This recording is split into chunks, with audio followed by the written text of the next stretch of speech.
And I think it's important to understand, when we're talking about ingredients and naughty ingredients, there's no such thing really, because when we're looking at ingredients as a whole, it's ultimately the final formulation that will determine whether a product is good or not so good on the skin or potentially irritating.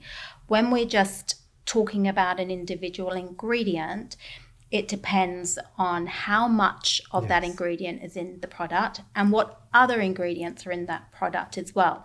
Some ingredients may make a product more irritating, or may make an ingredient less effective, and then other ingredients will enhance the efficacy of an ingredient or make a product less irritating or comedogenic. So just because an ingredient may on paper at 100% strength be irritating, for example, when it's in such a tiny percentage in a skincare formulation, it's not going to have that effect on the skin. And I do think people need to understand it's a final formulation. And, if a therapist is focusing on an ingredient saying it's good or bad in a formula, to be honest, they probably don't know what they're talking about because they don't know how much of it is in there or how much should even be in there. Sure. Yeah, I know personally there was a big scaremongering around parabens as an agent that can cause breast cancer. Yes. And so, of course, it was very alarming. But it is, from what I've understood, one of the best preservatives in skincare that there is. I think with parabens, for instance, there was a study done many years ago now that this study has now been disproven as a very inaccurate study. And I think what we've got to remember is studies, you can pretty much find a study for anything. To suit your own. Exactly. And you've got to really look at, is it a valid study? This study, I think, showed that parabens appeared in cancerous breast tissue. That was the study.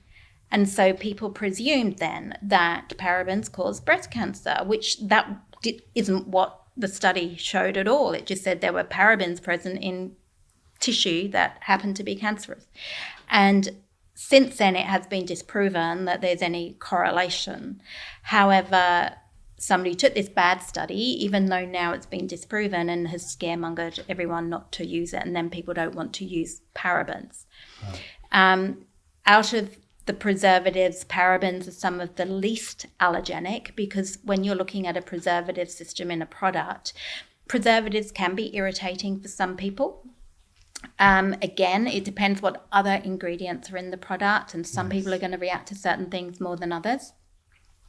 But parabens are some of the least irritating preservatives.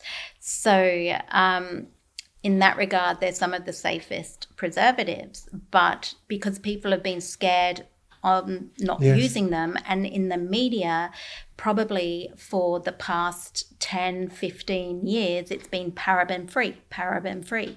So now people go, I don't want to use parabens. Yeah.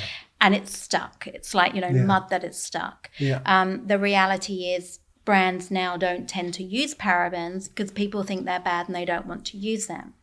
As a result, quite often different preservative systems will be used. Some of these newer preservative systems may be potentially more irritating. They may need higher amounts. They may cause more irritation. Some of the newer ones haven't been around as long and haven't been studied for as much. And that's another thing you've got to remember, because parabens have been around so long, they're going to have way more clinical data and clinical evidence and studies behind them. Yeah. So I think, we are now seeing people using all these different preservative systems. Some of them can be more irritating than others. And there's actually nothing wrong with parabens. But unfortunately now they do have a bit of a bad rap, and people think that they're bad when they're not. Yeah, and they're also used in food. So you probably get more parabens from ham and peas. This is a crazy thing as well, because people all scaremonger on an ingredient, and don't forget a tiny percentage of a preservative is used in a skincare preparation. It's only 0.0 something. And we get caught up in ingredients, but then that often the same person is going out eating, junk food and drinking copious amount of alcohol at the weekend. And we know alcohol is a known toxin. Yeah, that's right. It's funny, isn't so it? The same people will... You've got to put it into perspective. And it's really going to be using, a paraben on your skin is really not an issue. Visit our website to claim your free trial pack or schedule a consultation or in-salon demonstration.